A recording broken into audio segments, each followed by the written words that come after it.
2021년 첫 번째 주일 3부 예배 온라인으로 함께 하시는 대형의 모든 가족들에게 하나님의 귀하신 은혜와 축복이 임하시기를 주님의 이름으로 축원합니다.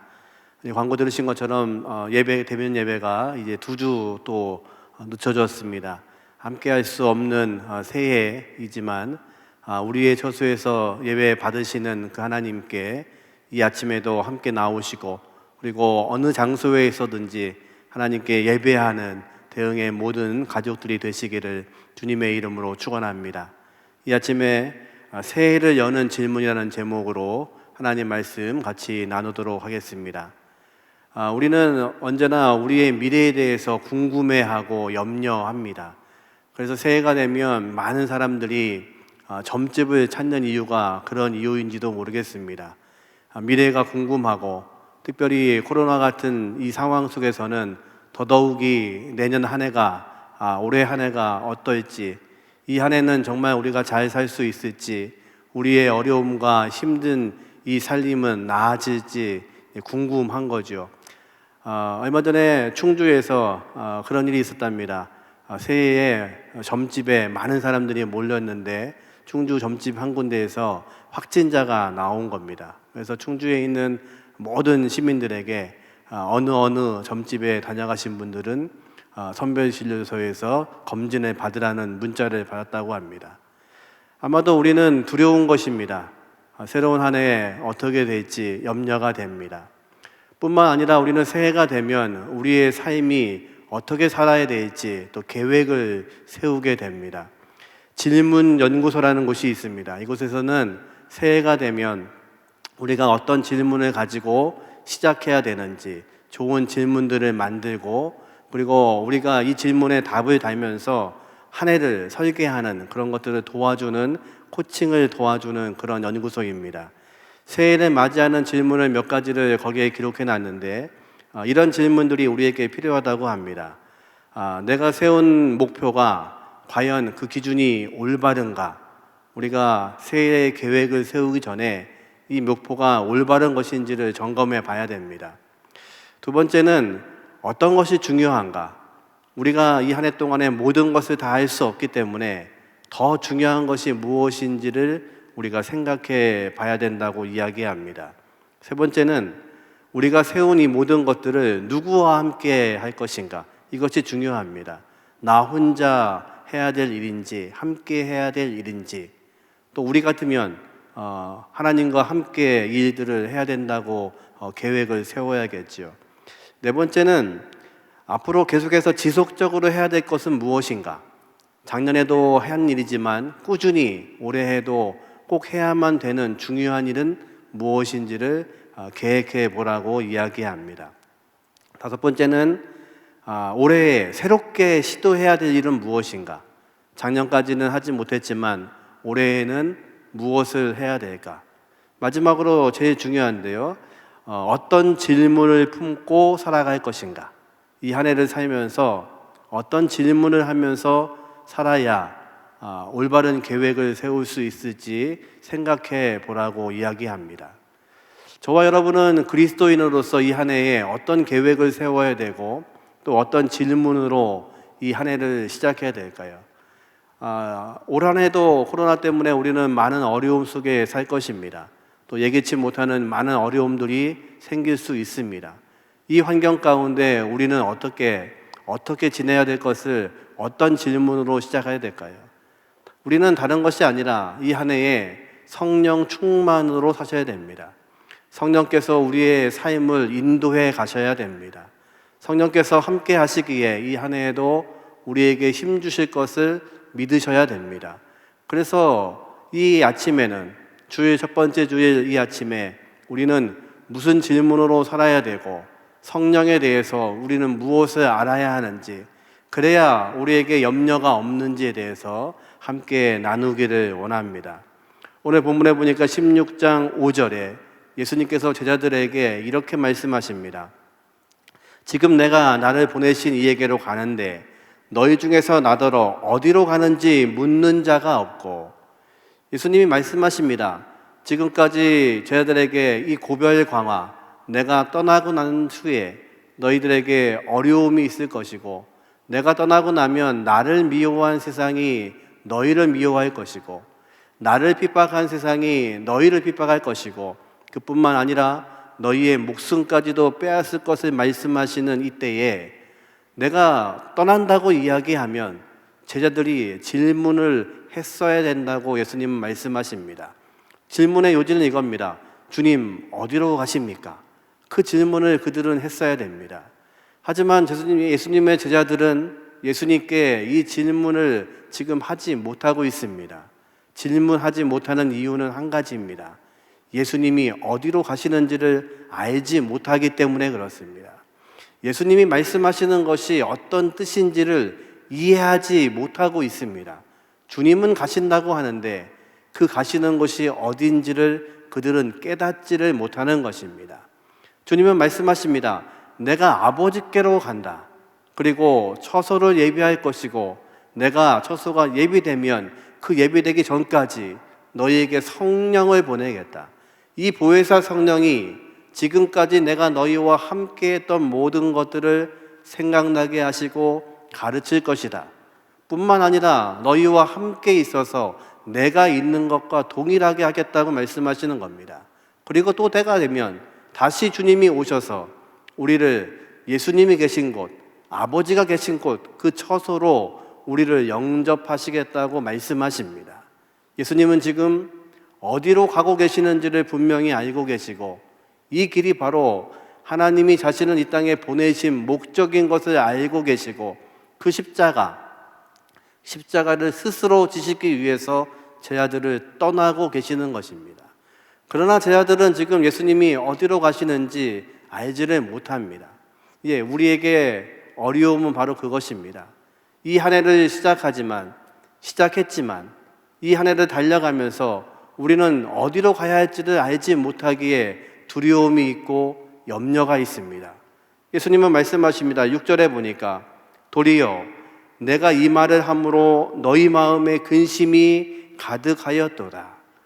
오히려 너희가 기뻐해야 되는데 내가 떠나는 것을 기뻐해야 되는데 내가 떠난다는 이 말을 듣고 너희 마음속에는 근심이 있다는 것입니다. 왜 그럴까요? 예수님을 몰라서 그렇습니다. 예수님이 어디로 가시는지 몰라서 그렇습니다. 이 한 해에 우리에게 막연한 근심이 있고 두려움이 있다면 그것은 주님이 하실 일, 우리 하나님께서 이 한 해에도 이루실 계획들을 우리가 알지 못하기 때문에 그렇습니다. 이것은 누가 알려주시냐면 성령께서 우리에게 알려주시는 일입니다. 그러기에 이 한 해에 우리가 주님을 향해서 성령 충만함으로 인해서 우리가 성령 충만해야 될 이유가 여기에 있습니다. 우리가 성령 충만하지 아니하면 이 한 해에 하나님께서 우리를 어디로 이끄실지 알지를 못합니다. 하나님의 생각을 알지 못하면 이 한 해에도 제자들처럼 두려워할 수밖에 없고 염려할 수밖에 없고 근심할 수밖에 없다고 말씀하시는 것입니다. 이제 예수님은 말씀하십니다. 7절에 그러나 내가 너희에게 실상을 말하노니 내가 떠나가는 것이 너희에게 유익이라. 내가 떠나가지 아니하면 보혜사가 너희에게로 오시지 아니할 것이요 가면 내가 그를 너희에게로 보내리니. 예수님이 떠나시는 이유, 그것이 왜 유익인지를 설명하십니다. 주님이 가셔야 보혜사 성령께서 오실 수가 있습니다. 예수님이 떠나셔야 이제 보혜사 성령을 우리에게 보내실 수 있습니다. 예수님이 떠나신다는 의미는 무엇입니까? 십자가를 지고 죽으시겠다는 것입니다.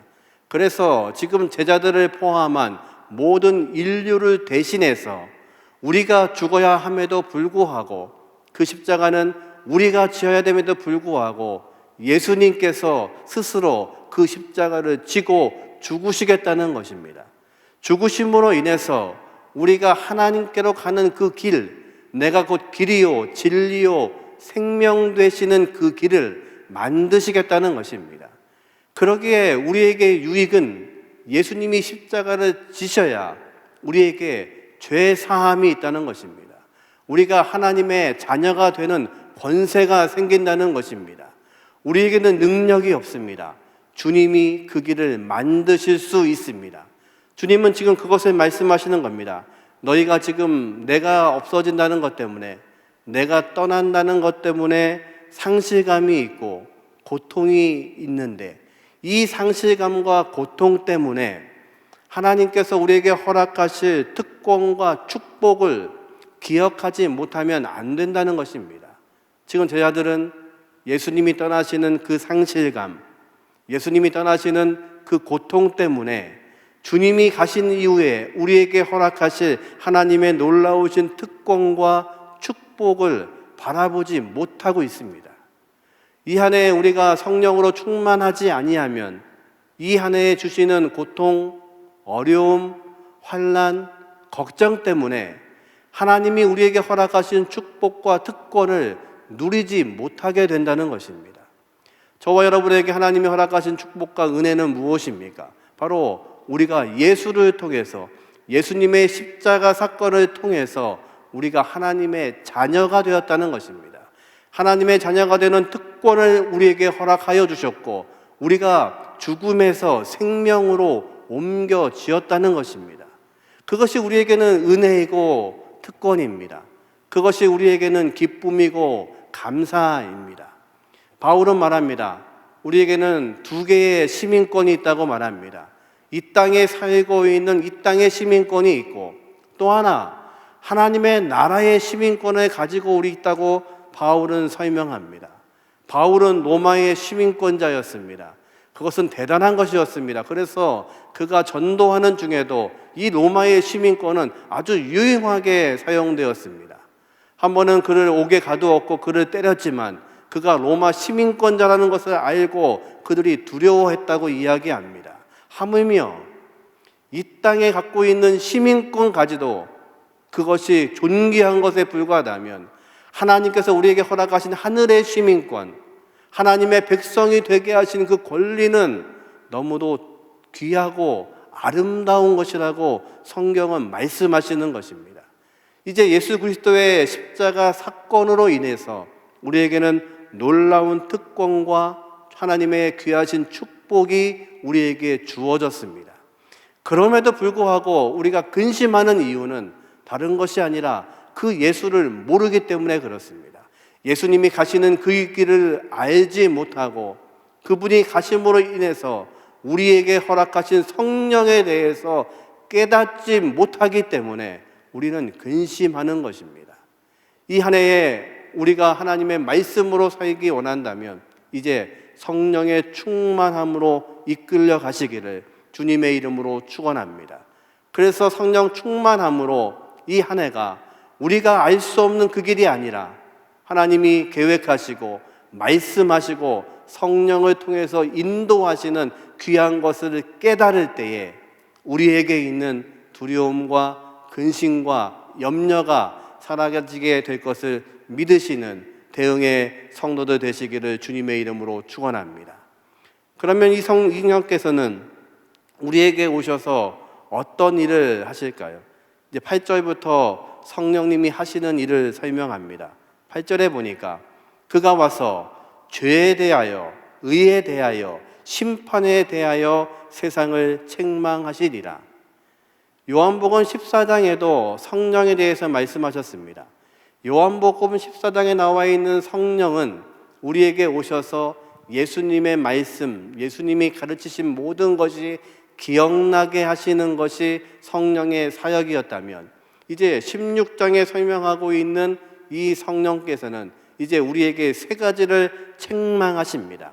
세 가지를 깨닫게 하십니다. 그것이 죄에 대해서, 의에 대해서, 심판에 대해서라고 말씀하십니다.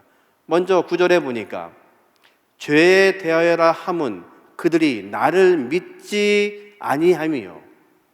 여러분, 무엇이 죄입니까? 성경은 우리에게 우리가 죄인이라고 말씀하십니다. 때로 전도하러 가서 당신이 죄인이라고 설명하면 많은 사람들이, 아니 대부분의 사람들이 이것을 부정합니다. 나는 죄가 없습니다. 난 죄인이 아닙니다. 나는 죄 지은 적이 없고 내가 누구 것을 훔친 적도 없고 누구 것을 도둑질한 적도 없습니다. 나는 죄인이 아닙니다. 나는 죄 법 없이도 살 수 있는 사람입니다. 예, 그럴 수 있습니다. 그런데 성경은 말씀하십니다. 무엇이 죄라고 말씀하시냐면 예수를 믿지 않는 것이 죄라고 말씀하십니다. 이것을 깨닫게 하시는 분이 성령님이십니다. 우리가 죄인인 것을 깨닫게 할 수 있는 방법은 우리 스스로 가능하지 않습니다. 우리는 죄가 없는 줄 알고 삽니다. 바울이 그랬습니다. 바울은 자신을 설명할 때 나는 8일 만에 할례 받은 사람이고 베냐민 지파의 사람이고 내가 율법의 의로는 흠이 없다고 말합니다. 내가 율법으로는 바리새인 같은 사람이라고 이야기합니다. 그러면서도 그는 예수 믿는 사람들을 핍박했던, 죽였던 사람입니다. 그가 예수를 알게 된 다음부터 그는 자신을 뭐라고 하냐면 나는 죄인 중에 괴수라고 설명합니다. 예, 그것이 바로 성령이 그를 깨닫게 하신 것입니다. 성령이 깨닫게 하시기 전에는 나는 의로운 사람이고 나는 죄가 없는 사람이고 율법으로 의로 아무것도 흠이 없다고 주장하던 그가 성령의 깨닫게 하심을 통해서 예수를 만나고 나니까 그의 죄가 드러납니다. 예수를 핍박한 것, 예수를 믿지 않은 것, 그것이 죄라는 것을 그가 알게 됩니다. 그는 고백합니다. 그러기에 나는 그 많은 죄인들 중에서도 괴수입니다. 최고의 죄인입니다. 이것이 바울의 고백이었습니다. 이것을 깨닫게 하시는 분이 성령님이십니다. 어찌 보면 지금 우리가 겪고 있는 코로나의 이 시대는 우리의 죄악과 우리의 욕심 때문에 벌어진 일들입니다. 하나님께서는 우리에게 생육하고 번성하며 땅에 충만하라고 축복하셨습니다. 땅을 정복하고 다스리라고 말씀하셨습니다. 그것은 하나님의 방법, 하나님의 생각으로 이 땅에서 누리고 번성하라는 하나님의 복이었습니다. 그런데 사람들은 그렇게 살지 않았습니다. 더 많은 것을 가지려고, 더 많은 것들을 얻어내려고 그 땅에 많은 것들을, 잘못된 것들을 가지고 더 많이 얻으려고 했습니다. 요즘에 코로나 때문에 잘 우리가 뉴스를 접하지 못하지만 요즘 AI, 조류 독감이 유행하고 있습니다. 조류 독감이 한 군데 생기면 3km, 반경 3km 안에 있는 모든 농가의 닭들, 또 오리들 다 살처분해야 됩니다. 그 내용을 보니까 이렇습니다. 이 닭들을 더 많이 생산하기 위해서 어떻게 하냐면 서로 좁은 닭장에 모아놓고 양육하는 겁니다. 그리고 서로가 쪼지 못하도록 어린 때, 새끼 병아리 때에 부리를 잘라버린답니다. 서로 쪼지 못하도록. 그렇게 키우는 겁니다. 그랬더니요, 그들에게 병이 생기는 겁니다. 익산에 있는 한 농가에서 살처분을 하라는 통보를 받았답니다. 그 농가는 13년 동안 한 번도 조류독감이 없었던 곳입니다. 그곳은 동물복지농장이라는 이름으로 자연 속에 방류해서 닭들을 키웁니다. 그리고 유정란을 낳게 하는 곳입니다. 아주 건강한 먹거리로 땅에 있는 가장 좋은 것들로 그들이 먹고 마시면서 부화하고 자연 속에서 크는 곳입니다. 그런데 근처에 있는 농가에서 조류독감이 발생한 겁니다. 그래서 그 모든 것을 보상하고 살처분하라는 명령이 떨어졌는데 이 농가가 그것을 가지고 소송을 했습니다. 그럴 수 없다는 겁니다. 우리는 유예해달라는 겁니다. 이유가 그렇습니다. 한 번도 우리는 그렇게 된 적이 없고, 또 하나의 문제는 살처분을 하고 나면 법이 자신의 농장에다가 그것들을 묻어야 됩니다. 그러면 이 땅이 썩을 것이고 이 땅에 있는 모든 농작물들이 다시 죽음의 땅으로 변할 것이고, 그러면 다시 농사 지을 수 없다는 겁니다. 그래서 이것을 유예해달라고 법원에 소송을 냈습니다. 우리의 죄악이 무엇일까요? 우리는 조금 더 가지려고, 더 가지려고 우리의 욕심을 향해서 뛰어나간 겁니다. 또 우리의 죄는 무엇입니까? 우리에게 하나님께서 우리를 보여주셨음에도 불구하고, 자신의 아들을 통해서 하나님을 보여주셨음에도 불구하고 우리는 그분을 믿지 않은 것입니다. 그분의 방법으로 살지 않은 것입니다. 우리의 방법으로 산 것입니다. 우리의 욕심으로 산 것입니다. 그것이 성경은 죄라고 말씀하시고, 성령께서 오시면 그 보혜사 성령은 우리의 죄를 드러나게 하시고 책망하시겠다고 말씀하십니다. 두 번째는 의입니다. 10절에 보니까 의에 대하여라 함은 내가 아버지께로 가니 너희가 다시 나를 보지 못함이라. 의는 무엇입니까? 의라는 단어는 죄가 없다는 겁니다. 그리고 하나님과의 나와의 관계가 온전하다는 뜻이 의입니다. 그래서 성경은 말씀하십니다. 의인은 없나니 하나도 없다. 이유는 죄가 없는 인간은 없다는 것입니다. 그런데 놀랍게도 우리가 예수 그리스도를 믿을 때에 하나님은 우리에게 의롭다고 칭의하셨습니다. 우리는 칭의의 구원을 받았습니다. 우리가 죄인임에도 불구하고 의롭다고 여기신 겁니다. 너는 내 백성, 하나님의 백성, 거룩한 백성, 성도라고 말씀하십니다. 우리를 의롭게 하신 겁니다. 그 이유는 한 가지입니다. 예수님이 하나님 아버지와의 관계를 위해서 십자가를 지시고 다리가 되어주신 것입니다. 그래서 우리는 내가 아니라 예수 그리스도의 십자가를 통해서 하나님께 나아갈 수 있고 하나님의 자녀가 된 관계가 생겼다는 것입니다. 그것이 우리에게는 의입니다. 우리는 의로울 수 없는 존재임에도 불구하고 예수님이 죽으심으로 하나님과의 관계를 완성하셨습니다. 그것이 의입니다. 이제 성령께서 그 의에 대해서 말씀하십니다. 이제 우리가 의로 산다는 것은 바로 예수님의 성품으로 산다는 것입니다. 칭의의 구원을 받은 사람들은 이 땅에서 하나님의 백성 의인으로 살며 성화의 과정을 삽니다. 성화의 과정은 다른 것이 아니라 예수님의 성품을 닮아가는 겁니다. 그리스도의 삶은 무엇일까요? 바로 의로운 삶입니다. 예수님을 닮아가는 삶입니다. 그것을 누가 알게 하시냐면 성령께서 알게 하신다는 것입니다.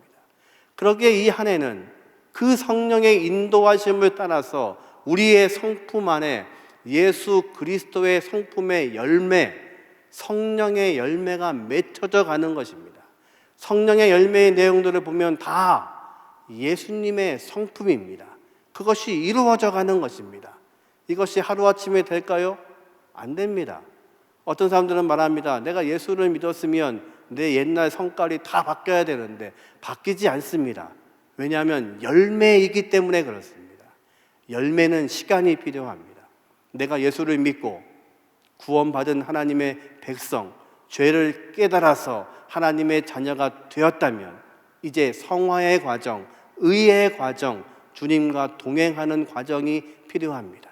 그 시간이 있어야 우리에게 열매가 있습니다. 성령께서 바로 그 열매를 맺게 하시는 분이라고 말씀하시는 것입니다.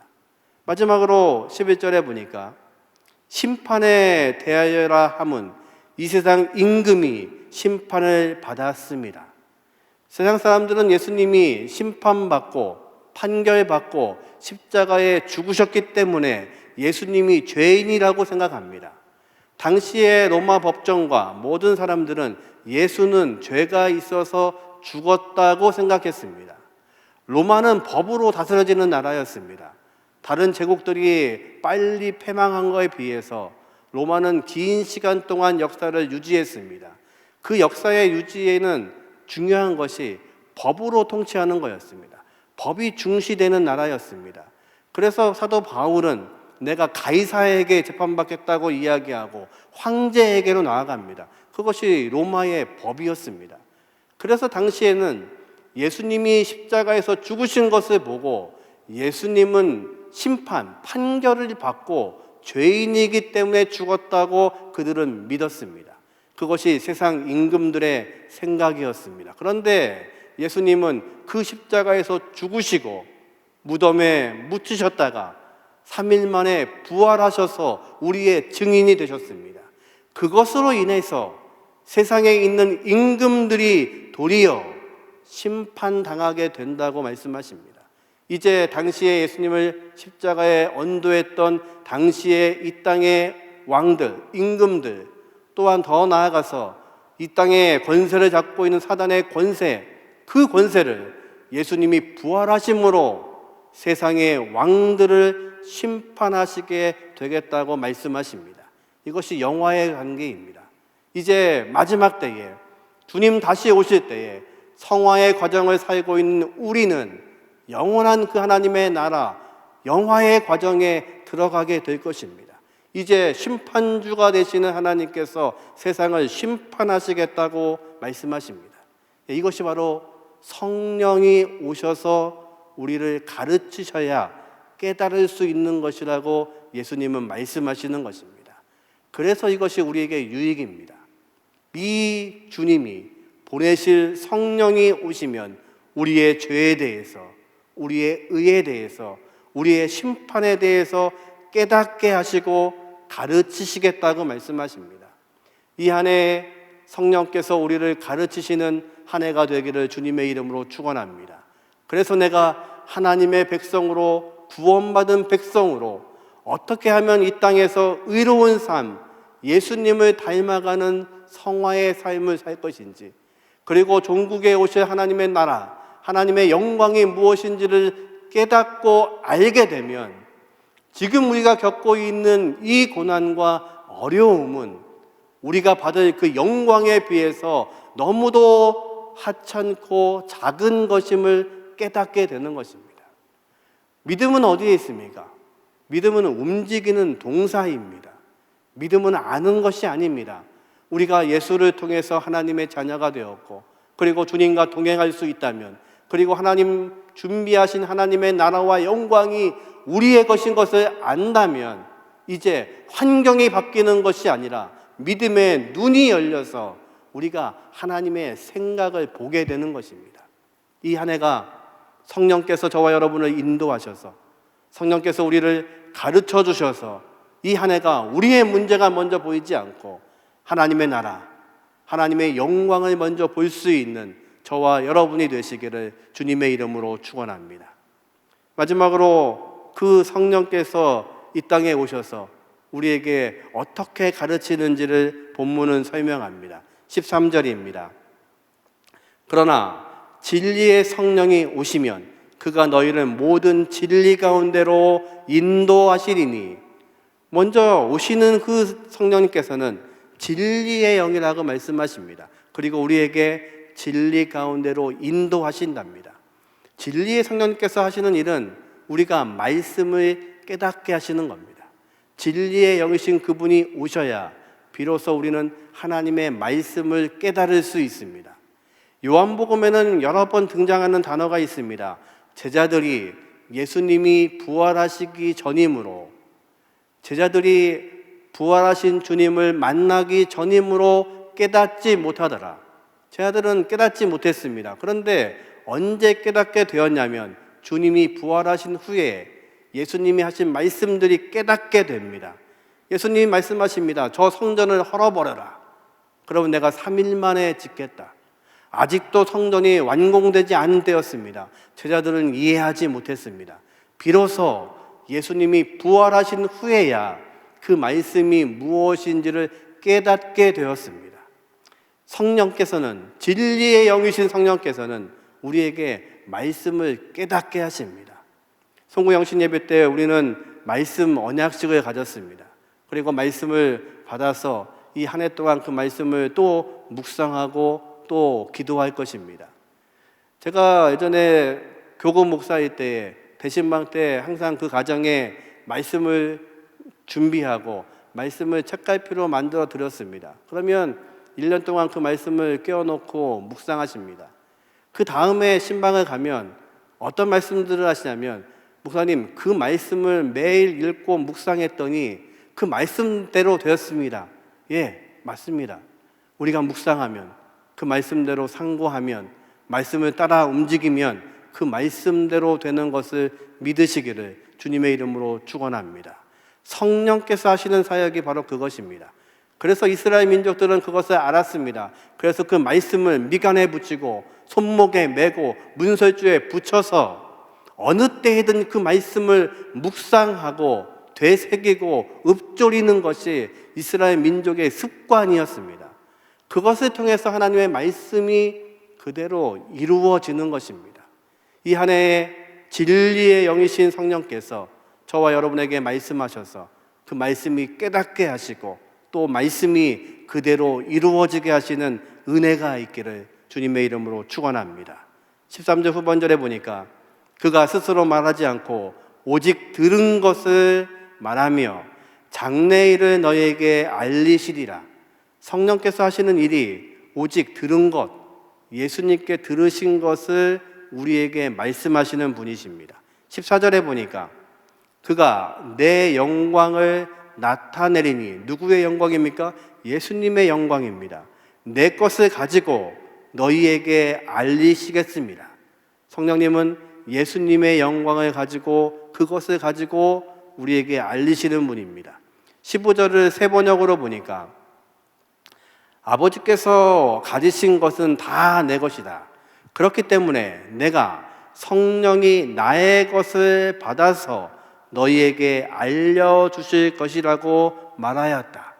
그러니까 성령이 하신 일은 뭐냐면요, 주님이 말씀하신 것, 그것을 가지고 들은 것을 전달하시고 예수님의 영광, 예수님의 것을 우리에게 가지고 오셔서 우리에게 알려주시고 또 성령께서는 예수님의 것을 가지고 우리에게 전달하신다는 말입니다. 다시 말해서 성령은 자신의 사역을 드러내는 것이 아니라 예수님을 드러내는 것입니다. 성령께서 오셔서 하시는 일은, 우리 안에서 하시는 일은 우리가 아니라 우리 안에 계시는 예수님이 드러나도록 하시는 것입니다. 예수님의 영광을 위해서, 예수님의 성품처럼, 예수님의 방법으로 우리가 살도록 우리를 인도하시는 분이 성령이라고 말씀하십니다. 요즘은 SNS에 우리가 많은 것들을 올립니다. 그래서 밥을 먹으러 가도 밥 먹기 전에 다 사진을 찍습니다. SNS에 올려야 되니까요.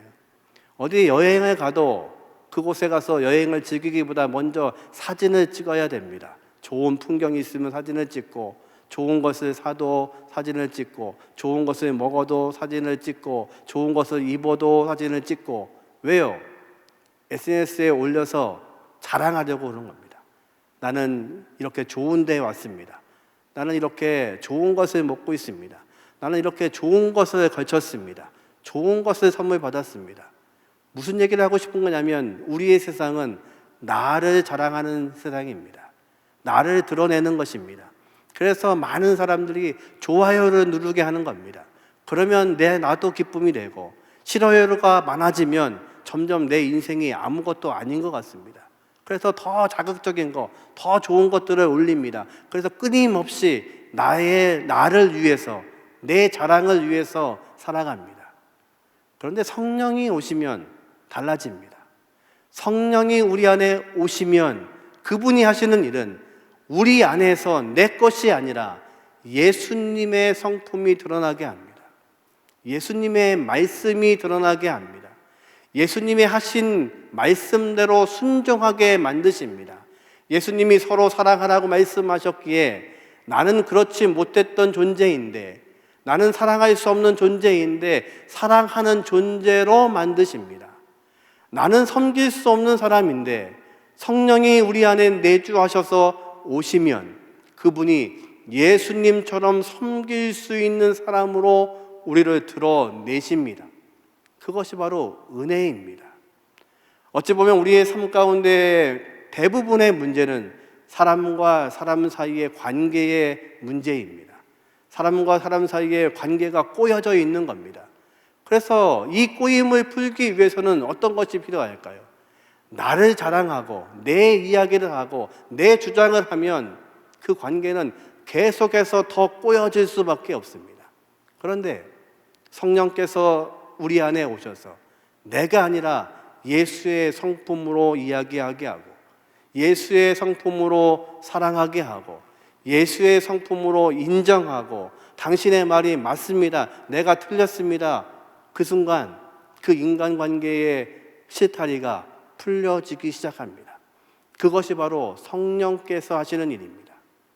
이 한 해에 우리는 많은 것들을 염려합니다. 인간관계는 어떻게 될 것인지, 내 신앙의 삶은 어떻게 변할 것인지, 내 일터의 문제는 어떻게 변할 것인지 우리는 끊임없이 이 아침에 고민합니다. 그런데 성령께서 오시면, 성령 충만한 사람은, 성령의 인도하심으로 살아가는 하나님의 백성들은 내가 아니라 예수의 성품이 드러나므로 그것을 통하여서 하나님께서 일하시는 것을 경험하게 될 것을 믿으시기를 주님의 이름으로 축원합니다. 이 한 해에 우리 하나님께서 그렇게 역사하기를 원합니다. 성령 충만함으로 그렇게 하시기를 주님의 이름으로 축원합니다. 우리에게 신년 예배 때 말씀드린 것처럼 2021년이라는 차는 이미 출발했습니다. 여러분이 싫든 좋든 그 차에 탑승하셨고 이 차를 어떻게 운행해야 될 것인지 고민될 것입니다. 그런데 고민하지 마십시오.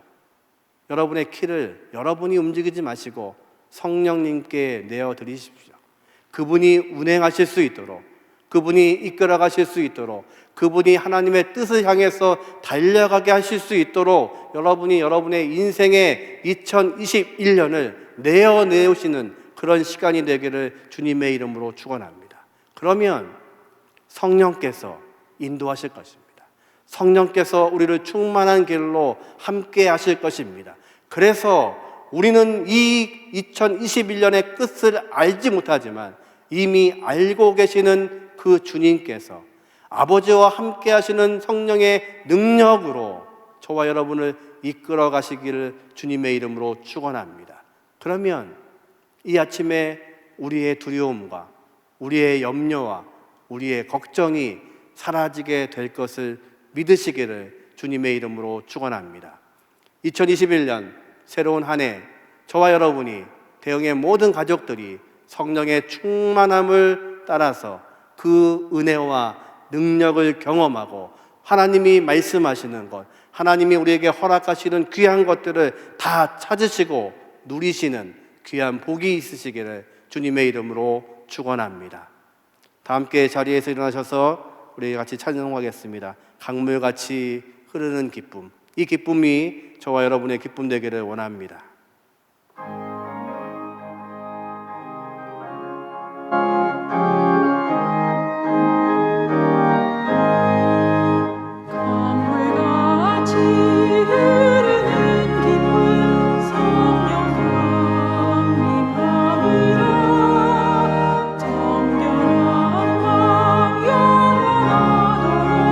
주의 여처 되겠네. 주님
넘치네. 주의 말씀에 거센 풍랑도 잠잠하게 되도다.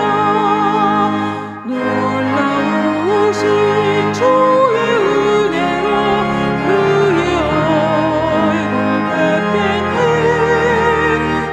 평화로운 안식처에서 영원토록 쉬겠네.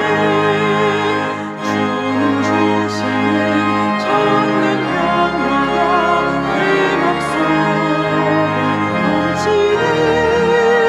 주의 말씀에 거센 풍랑도 잠잠하게 되도다.